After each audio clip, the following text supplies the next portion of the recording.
Livro A Doutrina Secreta, de Helena Petrovna Blavatsky.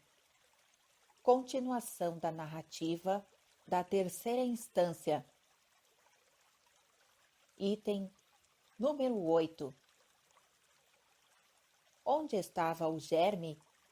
Onde, então, se encontravam as trevas? Onde está o espírito da chama que arde em tua lâmpada, ó Lanu? O germe é aquilo, e aquilo é a luz, o alvo e refulgente, filho do Pai obscuro e oculto. A resposta à primeira pergunta, sugerida pela segunda, que é a réplica do mestre ao discípulo, contém numa só frase uma das verdades mais essenciais da filosofia oculta. Indica a existência de coisas imperceptíveis aos nossos sentidos físicos, coisas que são muito mais importantes e muito mais reais e permanentes do que aquelas que impressionam os sentidos. Antes que ao Lanu seja dado compreender o problema de metafísica transcendente que se contém na primeira pergunta, é mister que seja capaz de responder a segunda, na qual se acha precisamente a chave para a resposta correta da outra. No comentário sânscrito a esta instância, são numerosos os termos usados em relação ao princípio oculto e não revelado. No mais primitivos manuscritos da literatura hindu, esta divindade abstrata e não revelada carece de nome. É designada geralmente por aquilo, tat, em sânscrito, significando tudo o que é, foi e será, ou pode ser, assim concebido pela mente humana. Entre as denominações atribuídas ao princípio abstrato pela filosofia esotérica, como trevas insondáveis, torvelinho, etc., também se encontram as de aquilo de Kalahansa, Kala-Hansa, e até mesmo Kali-Hansa, cisne negro. Aqui, o meon são permutáveis e ambos têm o som nasal da sílaba francesa an ou Sucede no sânscrito, como também no hebreu, que muitos nomes misteriosos e sagrados não dizem ao ouvido mais do que qualquer palavra comum, porque se acham ocultos sobre a forma de anagramas, ou de outra maneira. Um exemplo disso é a própria palavra Hansa, ou Hamsa.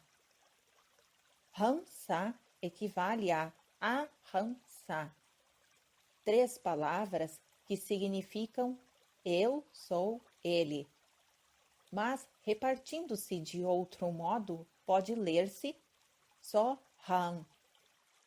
Ele sou eu. Nesta única palavra está contido um mistério universal, o princípio da identidade da essência do homem com a essência divina, para aquele que entende a linguagem da sabedoria. Daí o emblema e a alegoria de Kalahansa, ou Hamsa, e o nome dado a Brahman, neutro, e depois ao Brahma, masculino, e Hansa, Vahana, o que usa o Hansa como veículo. A mesma palavra também pode ser lida Kalahansa, ou eu sou eu na eternidade, no tempo. O que corresponde à frase bíblica, ou antes zoroastrana, eu sou o que sou. Idêntica doutrina se encontra na Cabala, como demonstra o seguinte excerto de um manuscrito inédito do erudito cabalista de Sir Lyndell MacGregor Matters. Observação: antes de iniciar esse trecho cabalista, gostaria de informar aos ouvintes que entre as frases estão símbolos cabalistas para representar algumas letras. Novamente, vou identificar com a palavra símbolo para melhor compreensão da narrativa. Segue o trecho cabalista a seguir. Usam-se os 3 pronomes símbolo, símbolo, símbolo, que significa Hal, Ater e Ani. Ele, tu, eu, para simbolizar as ideias do macroposopo e do microposopo na cabala hebraica. Hal, ele, aplica-se ao macroposopo oculto. Atek, tu, ao microposopo e Ani, eu, a este último, quando representa a pessoa que fala. Veja-se em Menor Assembleia Sagrada, página 204. É de notar que cada um desses nomes se compõe de 3 letras. Aleph, símbolo. A letra A está no fim da primeira palavra Raul e no começo de Atat e de Ani, como se formando um laço de conexão entre os 3 nomes. Mas Aleph, símbolo, é o símbolo da unidade e, por conseguinte, da ideia invariável do divino, operando através de todos eles. Através de Aleph, símbolo, na palavra Raul, estão as letras Vau, símbolo, e HE, símbolo, símbolos dos números 6 e 5, o macho e a fêmea do hexagrama e o pentagrama. E os números das 3 palavras Raul, Atek e Ani são 12, 406 e 61, os quais se acham resumidos nos números chaves 3, 10 e 7. Pela Cabala das 9 câmaras, que é uma forma da regra exegética de Temura. Fim do trecho cabalista. Continuação da narrativa. É inútil qualquer tentativa de explicar completamente o mistério. Os materialistas e os modernos homens da ciência jamais o compreenderiam, uma vez que, para obter uma clara percepção, seria preciso, primeiro de tudo, admitir o postulado de uma divindade eterna, onipresente e imanente em toda a natureza. Em segundo lugar, aprofundar o mistério da eletricidade em sua verdadeira essência. E, em terceiro, aceitar que o homem é o símbolo setenário no plano terrestre da grande unidade, o Uno, o Logos, que é o signo de 7 vogais, o alento cristalizado no verbo. Observação número 39. O que também se assemelha às doutrinas de Fichte e dos panteístas alemães. O primeiro venera a Jesus como o grande instrutor que pregou a unidade do espírito do homem como o espírito de Deus ou o princípio universal, doutrina Advaita. É difícil encontrar uma só especulação metafísica do Ocidente que não tenha sido antecipada pela filosofia arcaica oriental. De Kant a Herbert Spencer, tudo se reduz a um eco mais ou menos desfigurado das doutrinas Dvaita e Advaita e Vedantina em geral. Fim da observação número 39. Continuação da narrativa. Quem admitir tudo isto, há também de admitir as combinações múltiplas dos 7 planos do ocultismo e da cabala, com os 12 signos zodiacais, e atribuir, como nós o fazemos, a cada planeta e a cada constelação uma influência que, segundo as palavras de Eliestar, lhes é própria, benéfica ou maléfica, e isso de acordo com o espírito planetário que governa cada um e que, por sua vez, é capaz de influir sobre os homens e as coisas que estão em sintonia com eles e que lhes são afins. Por estas razões, e sendo muito poucos os que nisso acreditam, tudo o que se pode dizer por enquanto é que, em ambos os casos, o símbolo de Hansa, quer seja eu, ele, ganso ou cisne, é um símbolo importante, representando, entre outras coisas, a sabedoria divina, a sabedoria nas trevas, fora do alcance dos homens. Para fins exotéricos, Hansan, como sabem todos os hindus, é um pássaro fabuloso que, ao ser-lhe dado na alegoria leite misturado com água, separava os dois, bebendo o leite e deixando a água numa demonstração de sabedoria, pois o leite representa simbolicamente o espírito e a água a matéria.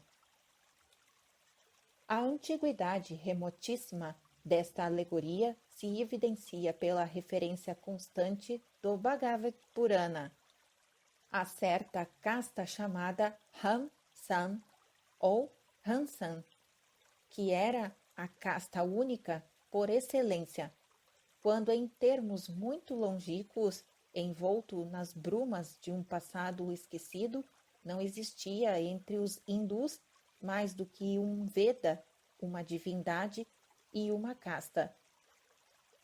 Há também nos Himalaias uma montanha que os velhos livros descrevem como situada ao norte do Monte Meru, com o nome de Hamsa, e relacionada com episódios pertencentes à história das iniciações e dos mistérios religiosos. Quanto a Kalahansa, que nos textos exotéricos e nas traduções dos orientalistas figura como veículo de Brahma Prajapati, nisto há completo erro.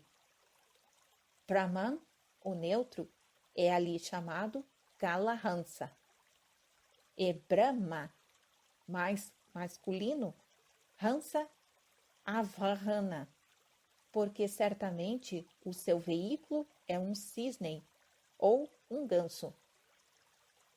Observação número 40. Veja-se o Dicionário da Mitologia Hindu de Dawson, página 57. Fim da observação 40. Continuação da narrativa. Trata-se de uma glosa puramente exotérica. Esotérica e, logicamente, se Brahman, o infinito, é tudo o que descrevem os orientalistas, e se é também o que dizem os textos vedantinos, uma divindade abstrata, de modo algum caracterizada por atributos humanos, se ao mesmo tempo se sustenta que tem o nome Kala-Hansa, como pode então vir a ser o Vahan de Brahma, o Deus finito manifestado? É precisamente o contrário.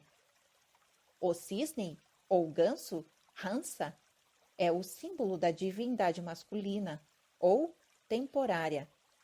Brahma, a emanação do raio primordial, que serve de Vahan, ou veículo para o raio divino, o qual, de outro modo, não se poderia manifestar no universo, por ser ele mesmo uma manifestação das trevas, ou pelo menos daquilo que se afigura como tal à mente humana. Brahma é, portanto, Kalahansa e o raio Hansa Vahana. É ainda igualmente significativo o estranho símbolo adotado, seu verdadeiro sentido místico é a ideia de uma matriz universal representada pelas águas primordiais do abismo, ou abertura para a recepção e a subsequente saída daquele raio uno, o Logos, que contém em si outros 7 raios procriadores ou poderes, os Logos ou construtores. Foi daí terem os Rosa-Cruzes elegido por símbolo o pássaro aquático, seja o cisne ou pelicano, com os seus 7 filhotes, símbolo modificado e adaptado à religião de cada país. Observação número 41.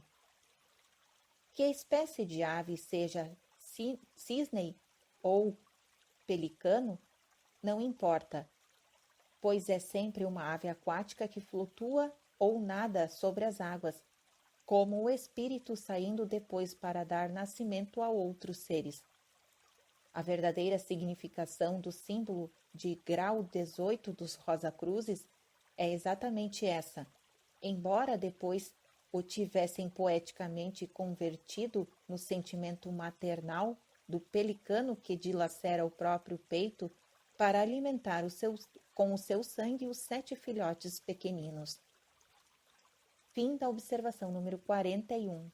Continuação da narrativa. Ain Sup é chamado no livro dos números. Observação número 42.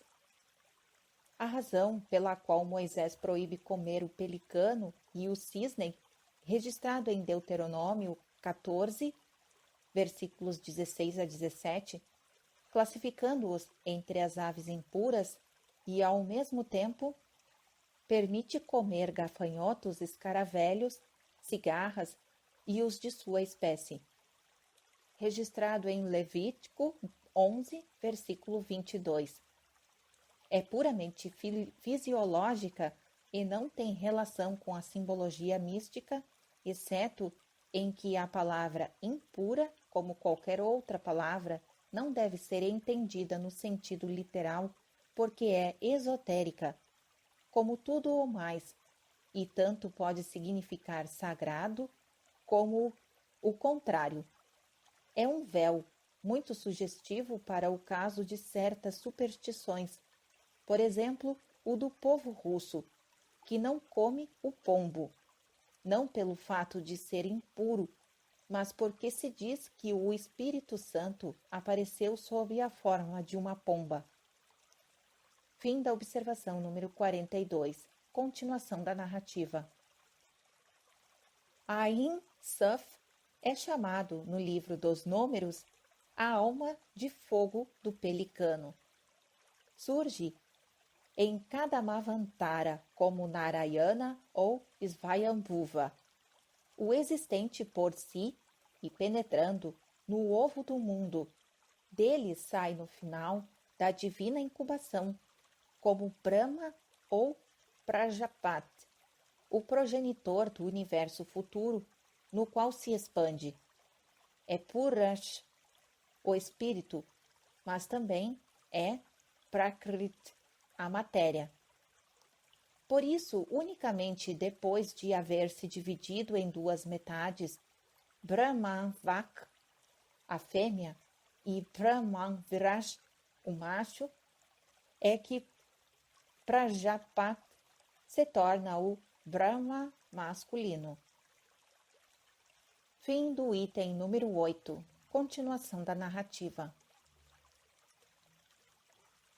Terceira instância, item número 9. A luz é a chama fria, e a chama é o fogo, e o fogo produz o calor, que dá a água. A água dá a vida na grande mãe. Observação número 43. Aqui a autora diz que Grande Mãe é o caos. Continuação da narrativa. Convém ter presente que os termos luz, chama e fogo foram adotados pelos tradutores do vocabulário dos antigos filósofos do fogo. Observação número 44.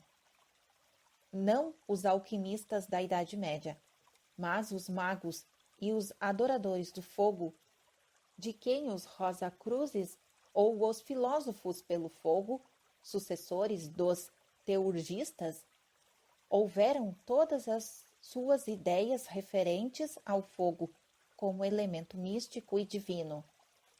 Fim da observação número 44, continuação da narrativa.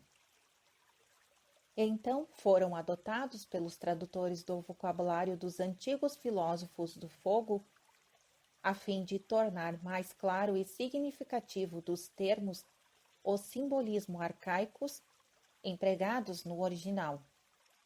De outro modo, ficariam estes de todo ininteligíveis para o leitor europeu. Para o estudante de ocultismo, no entanto, os termos mencionados são bastante claros. A luz, a chama, o frio, o fogo, o calor, a água e a água da vida estão todos em nosso plano as resultantes, ou como diria um físico moderno, as correlações da eletricidade. Palavra de tanta força e símbolo ainda mais poderoso, gerador sagrado de uma progenie não menos sagrada. Do fogo, que é o Criador, o conservador e o destruidor. A luz, que é a essência de nossos divinos antepassados. Da chama, que é a alma das coisas.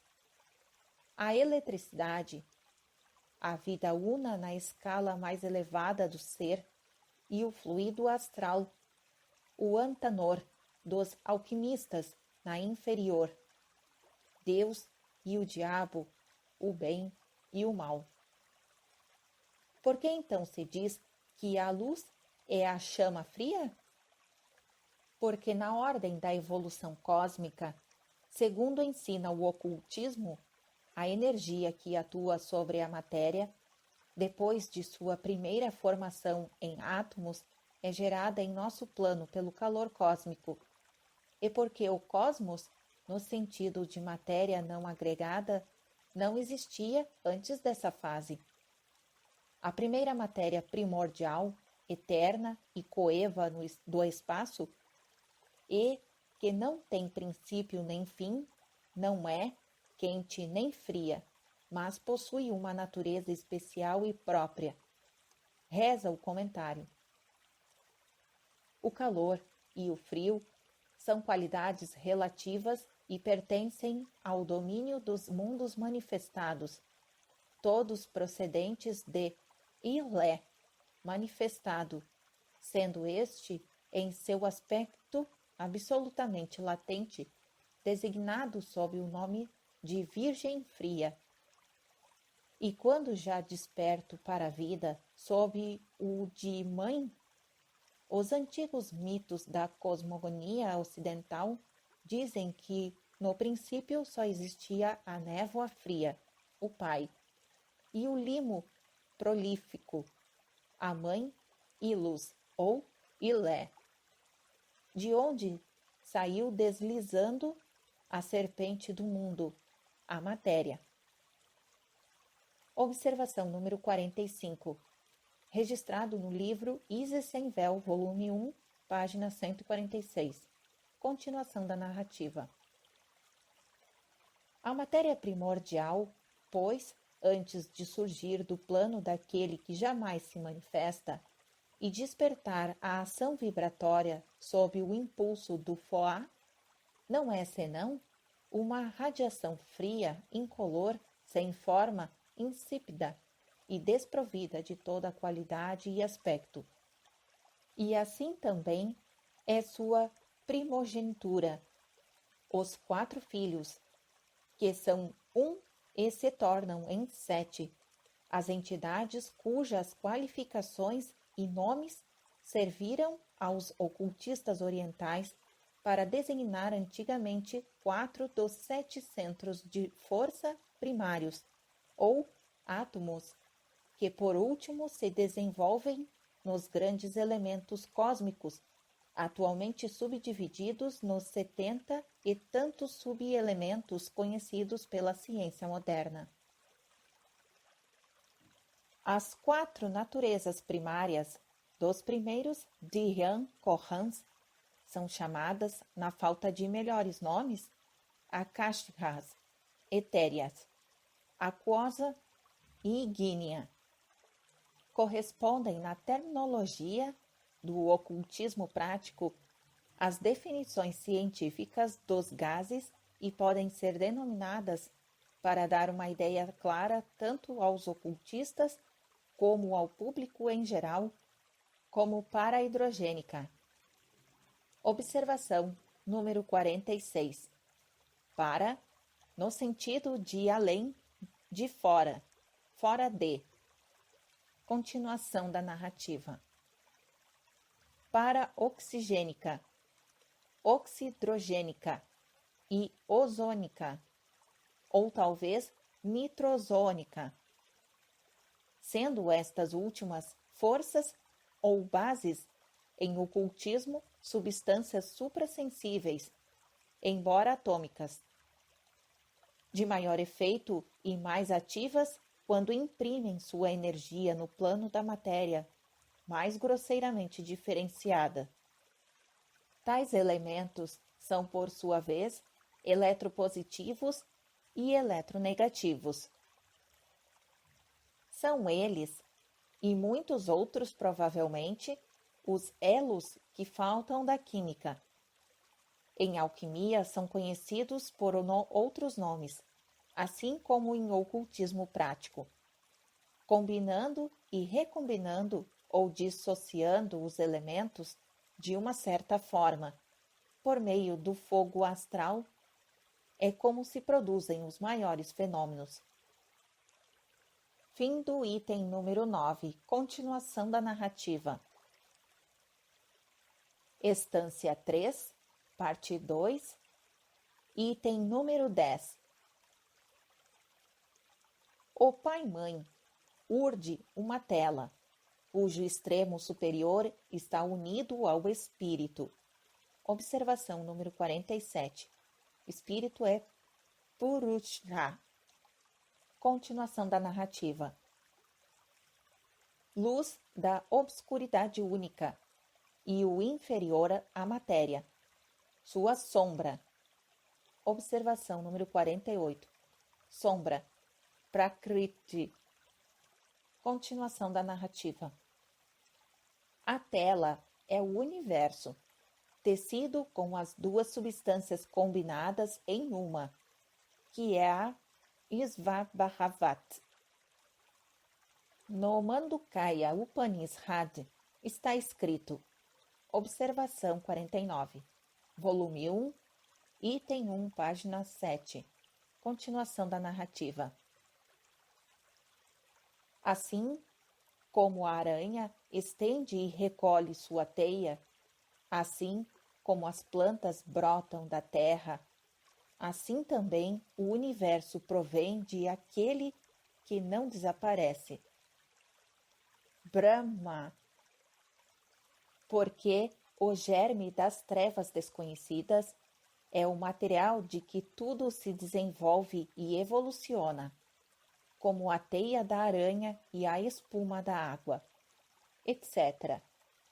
Mas isso somente será expressivo e verdadeiro se o termo Brahma, o Criador, se derivar da raiz Br, crescer ou expandir-se. Brahma expande-se e converte-se no universo tecido de sua própria substância. A mesma ideia foi admiravelmente traduzida por Goethe nos seguintes versos. Assim, no estrepitante tear do tempo eu trabalho, tecendo para Deus a veste com que hás de ver.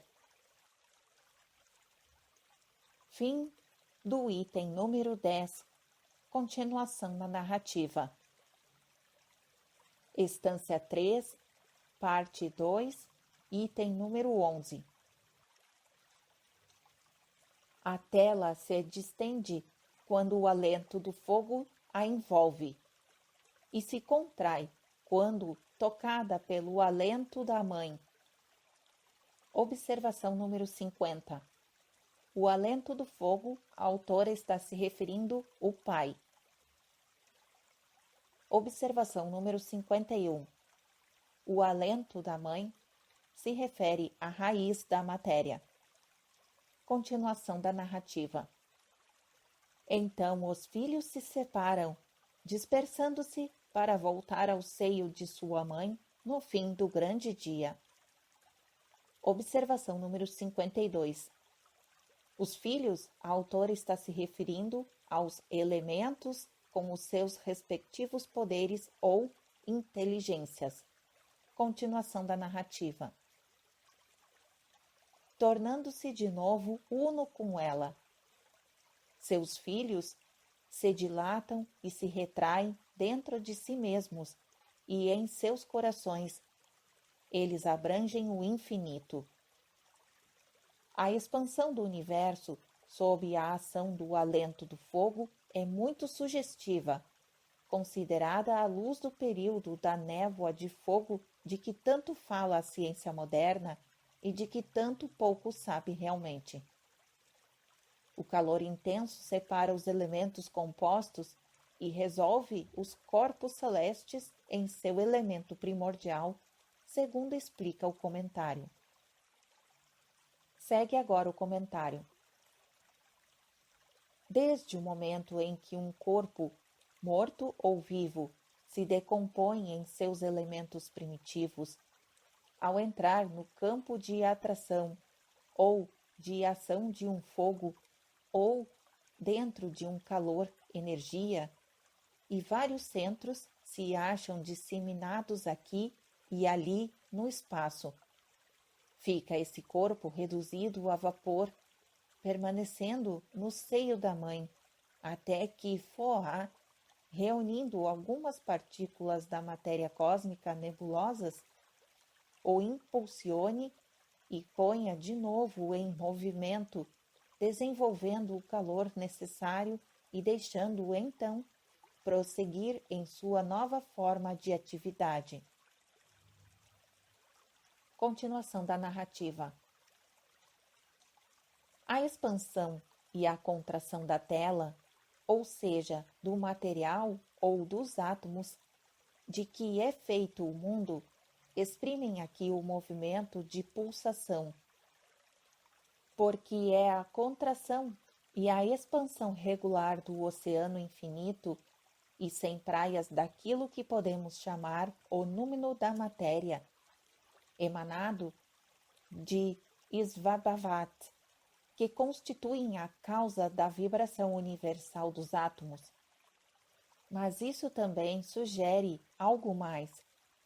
Prova que os antigos conheciam o que em nossos dias intriga tanto os homens da ciência, e em especial os astrônomos. A causa da primeira ignição da matéria, ou do material de que é construído o mundo, o paradoxo do calor produzido pela contração refrigerante, e outros enigmas cósmicos. Demonstra de todo modo inequívoco que os antigos tinham conhecimento desses fenômenos. Em todo átomo existe calor interno e calor externo, o alento do Pai, Espírito, e o alento, calor da Mãe, Matéria. Rezam os comentários manuscritos aos quais teve acesso a autora. E estes documentos contêm explicações que mostram ser errônea a teoria moderna da extinção dos fogos solares em consequência de perda de calor pela radiação. A hipótese é falsa. e até mesmo homens de ciência já o admitem, pois conforme declara o professor Newcomb, observação número 53, popular astrônomo, registrado nas páginas 507 e 508, continuação da narrativa. Conforme declara o professor Newcomb, ao perder calor, um corpo gasoso se contrai, e o calor produzido pela contração ultrapassa o que ele perde ao contrair-se. Este paradoxo de que um corpo se torna mais quente quanto maior é a diminuição de volumes ocasionadas pelo esfriamento tem sido causa de inúmeras polêmicas. O excesso de calor se perde com a radiação, pretendeu-se, e supor que a temperatura não desce pari passu com a diminuição de volume sob uma pressão constante é não ter em nenhuma conta a lei de Charles. Observação número 54. Registrado por Winchell em Teoria Nebular. Continuação da narrativa. É verdade, a contração desenvolve calor, mas a contração por esfriamento não é capaz de produzir a totalidade de calor que em qualquer momento existia na massa, nem de manter um corpo com a temperatura constante, etc.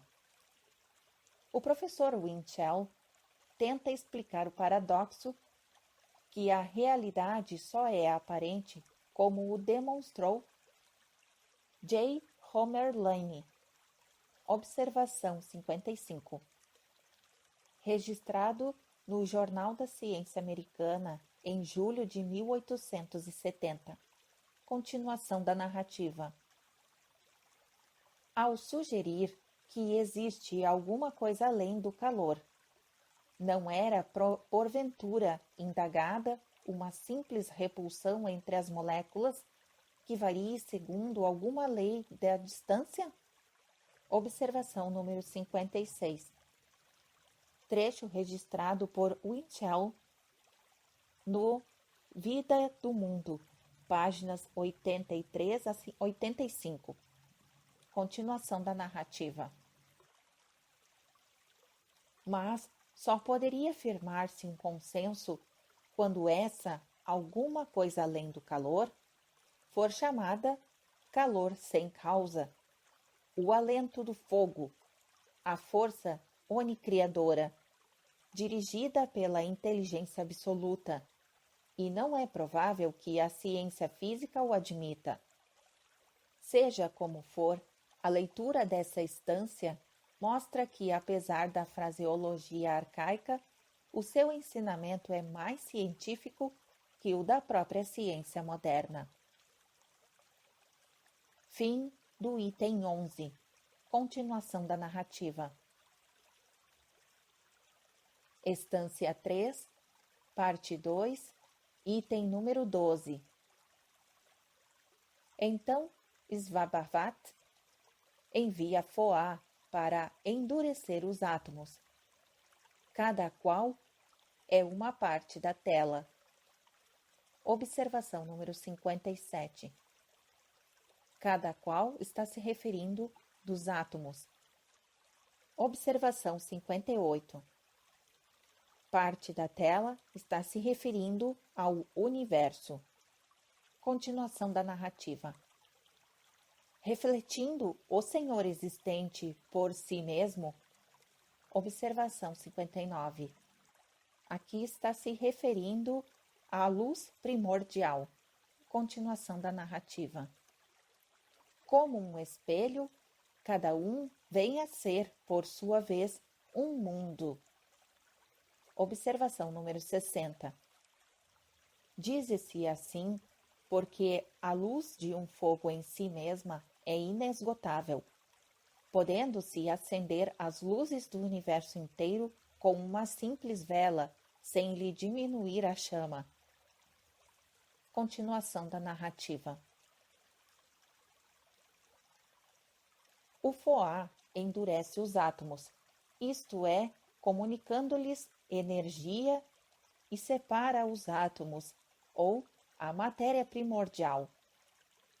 Ele se dispersa ao dispersar a matéria em forma de átomos, diz o comentário.